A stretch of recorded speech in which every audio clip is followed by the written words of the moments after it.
For our third speaker, we have Brock Jackson. Brock Jackson is a sophomore at BYU, Idaho, who is invested in leadership, growth, and helping people become better than they were yesterday. Brock has a vision to work with organizations and teams, helping them create environments where people feel energized, purposeful, and genuinely happy in what they do. He teaches that when we stop running from hard things and start leaning into them, we don't just grow stronger, we grow happier. Everyone give it up for Brock. Thank you. When was the last time you tried something new? And by try something new, I don't mean trying a new food down the street for the first time. I mean like riding a bike for the first time, kind of new. An experience where you're going to fall, where you're going to get back up again, and an experience where you're going to love. Because at the end of the day, you're going to be able to ask yourself questions like, did you love your life? Maybe 50 years down the road, you're going to have to ask yourself those questions. And in 50 years down the road, what is it about your life that you're going to love? When we talk about things that we really love and really care about, we're talking about passion. We're talking about the things that motivate us to become better each and every day. And passion is something that we build over time through our own efforts, and it's something that's going to motivate us to move today, tomorrow, and every day following to become better than we were previously. Let me tell you a story about Jim. Jim's a student at BYU, Idaho. He has hobbies, he has friends, he has work, he has classes. The basic student, the average student. His life is what we call good enough. In fact, there's plenty of people that would trade lives with Jim if given the opportunity. However, Jim is not really living up to his full potential. Why? Because he's relying wholly upon his classes and upon his job to give him a sense of fulfillment. He's relying on things that he has to do to feel good about himself. And I think too many of us relate to Jim. Too many of us rely on things that we have to do to give us a sense of fulfillment. But we know that's not how it's supposed to be. We know we're supposed to be something greater. We're supposed to be something of our own free choice and will. And so that's why it's important that we're able to learn how to build a passion for ourselves. So how do we do that? The first step is you want to pick anything. Second, find an opportunity. And 3 is don't plateau. When we do these 3 things, our life isn't just going to be good enough, but our life is going to be great. And we're going to feel fulfilled at the end of the day. So, what do I mean by pick anything? What do you think of when I say the color blue? Maybe you think of the sky. Maybe you think of the ocean. Can you become passionate about those things? Yeah, people do it all the time. We have marine biologists. We have meteorologists, people who have taken their life work and become passionate about it, something that we've probably never even thought twice about. And yet, they're able to go outside and become passionate about a cumulonimbus cloud or about a wave. And do you think they just woke up one day feeling that way? No, they built it. What about when I say the word joy? Maybe you think of family. Can you become passionate about family?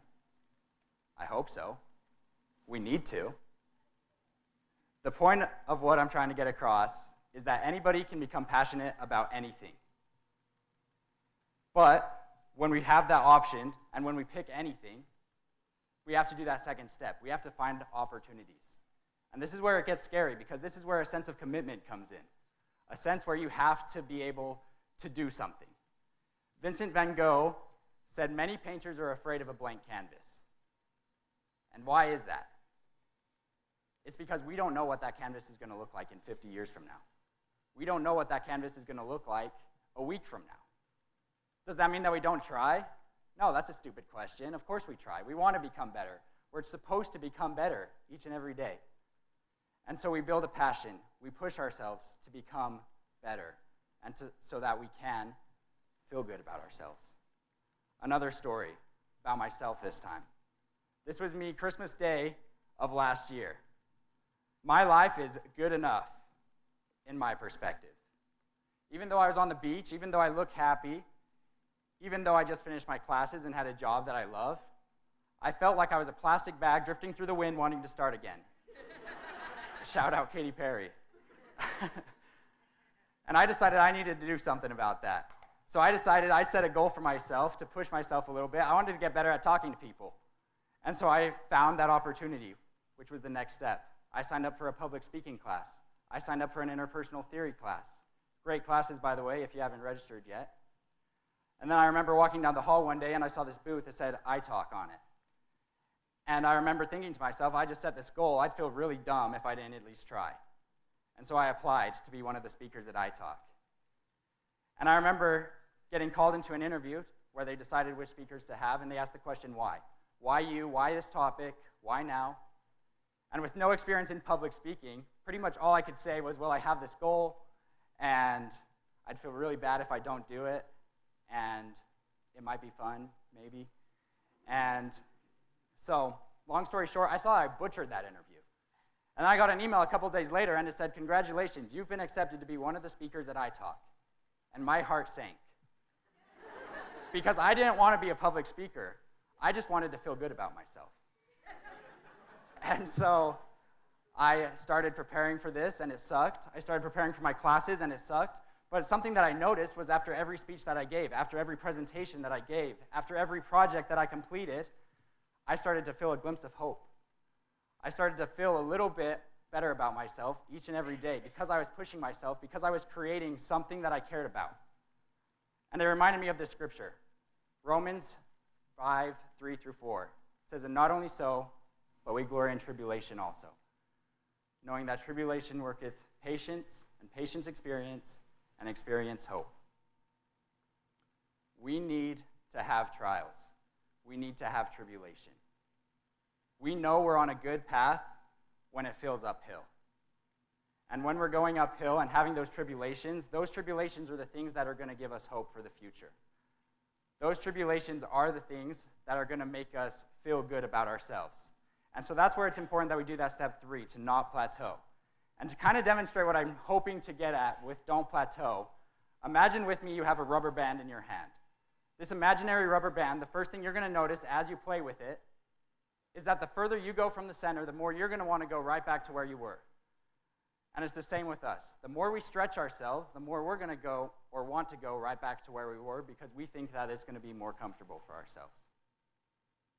And when we feel that tension, we have two choices. One, we can make sure we don't plateau. We can make sure that we push ourselves, that we're trying to be better, and that we're achieving a goal that we're building.